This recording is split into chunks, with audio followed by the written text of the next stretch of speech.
Today I'm going to be sharing 2 budget-friendly 15-minute meals with you. I know during the week everyone is super busy, so I really hope these 2 recipes are going to help you make your evenings even easier with getting everything done. As always, I will list all of the ingredients and quantities down below in my description box, and if you have any questions that you'd like to ask about these recipes, then just comment down below and I'll answer them as best as I can. I really hope you enjoy these recipes. There are a couple of small wins in here, so I hope you enjoy them, and let's get cooking.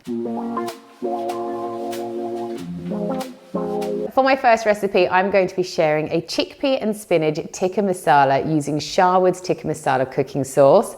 I know some people think if you use a jarred sauce, you're cheating, but I really don't think that, and you guys will have seen that I use loads of curry paste and sauces that are pre-made in my cooking, because not only does it make it so much quicker, but it also makes it really affordable too. As long as you find a brand that you trust like Sharwood's. Sharwood's brings exciting meals from around the world, and as they were established in 1889, they definitely know how to get their flavors just spot on. So if you actually look at the ingredients that are in Sharwood's tikka masala cooking sauce, you've got loads of ground spices, garlic puree, you've also got desiccated coconut in here as well. So by using Sharwood's tikka masala cooking sauce, you can eliminate having all of these ingredients in your cupboard, as it's all just packed in this one jar for such convenience. By just buying one of these sauces, you know that you're going to take your cooking to the next level, and like I said, it will be a really affordable way to cook such delicious meals too. The ingredients I've got for this meal are some chickpeas. These were dried chickpeas and I just soaked them overnight. I've got 300 grams here. By using dried chickpeas and soaking them overnight, it makes this meal a lot cheaper.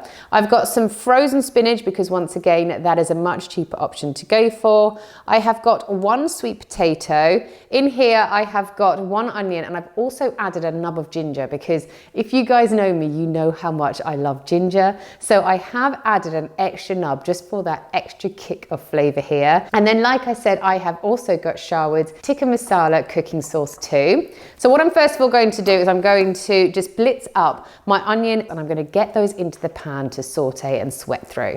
Oh my gosh, my eyes. Right, while my onion sautés off, I'm just going to prep my sweet potato. So I've washed it, I'm just going to top and tail it, and then I'm going to keep the skin on, because A, it's time saving, and B, that's where all the nutrients are. So I don't want to get rid of that at all. I'm just literally going to slice this up into little cubes and then add it into my pot. Once you've sweated your sweet potato and your onion and ginger off a little, you're then ready to add in your chickpeas. So I'm just going to pop those straight in. I'm also going to put in my frozen spinach too, before finally adding Sharwood's tikka masala cooking sauce. Oh my gosh, that smells amazing. So you literally do not want to waste a single drop of this. I'm just going to fill half of this up with some water, give it a good shake around, and add that to the pot too. And that is literally it. You don't have to add anything else to this dish. All that's left to do is to pop the lid on and to let this bubble away for about 5 to 10 minutes so everything can cook through. Oh my goodness, this smells unbelievable, and it was probably one of the most easiest meals I've ever made. So because you've got your carbs in here with the chickpeas and the sweet potato, you don't even need to add any rice to this meal. You can serve it just as it is to keep costs down. And there you have a really easy 15-minute sweet potato and chickpea tikka masala for under £1 a head. Let's dig in. Delicious. So the second recipe I want to share with you today is going to become a mackerel and pea carbonara. This is super simple, and like the previous meal, this is only going to take you 15 minutes, if that, to make. So the ingredients that I've got for this recipe are mackerel, obviously, and I've taken the skin off underneath. I've got some peas, just some garden peas that are frozen here.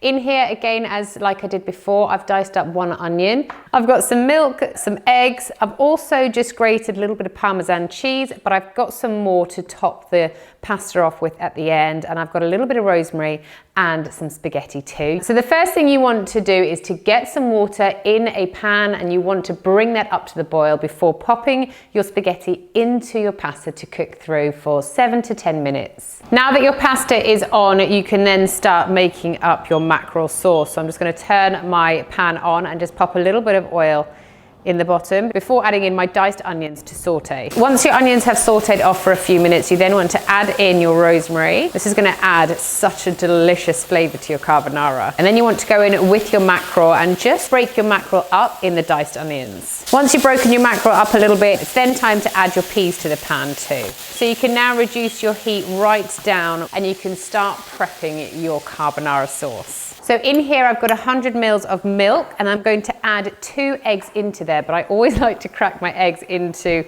a little mug first of all, just in case I crack it wrong and I get some shell in there. I'm going to add my cracked eggs into my milk along with all of my grated Parmesan too. I'm also going to pop a little bit of salt and pepper in for taste as well. And then just set that to one side. So my pasta is now cooked, so I'm going to take everything off the heat now and I'm going to drain my pasta before adding it into the mackerel mix. And you're now ready to add in your milk and egg and delicious Parmesan mixture. You want to just work that into your pasta quite quickly. You want to make sure that it's not scrambling, so make sure this is definitely off the heat. And once it's all mixed in, it's just going to create a really delicious, silky mackerel and pea carbonara. So all that's left to do now is dish your delicious carbonara up. I like to just finish it off with another little sprinkle of Parmesan cheese just to make it extra creamy. And there you have your 15-minute mackerel and pea carbonara. Oh yeah, that's delicious. Sublime.